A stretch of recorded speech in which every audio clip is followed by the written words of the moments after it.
The European Chips Act will bolster Europe's competitiveness and resilience in semiconductor technologies and applications, and help achieve both the digital and green transition. It will do this by strengthening Europe's technological leadership in the field. The need for EU action is due to chips being strategic assets for key industrial value chains. With the digital transformation, new markets for the chip industry are emerging, such as highly automated cars, cloud, Internet of Things, connectivity, space, defense, and supercomputers.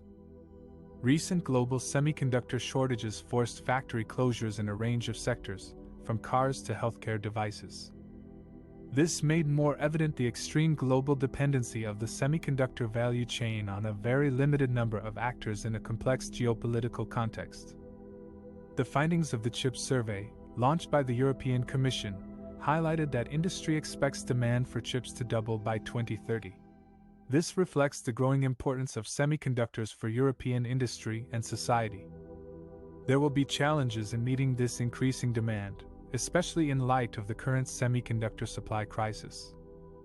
In her 2021 State of the Union speech, Commission President Ursula von der Leyen set the vision for Europe's chip strategy, to jointly create a state-of-the-art European chip ecosystem.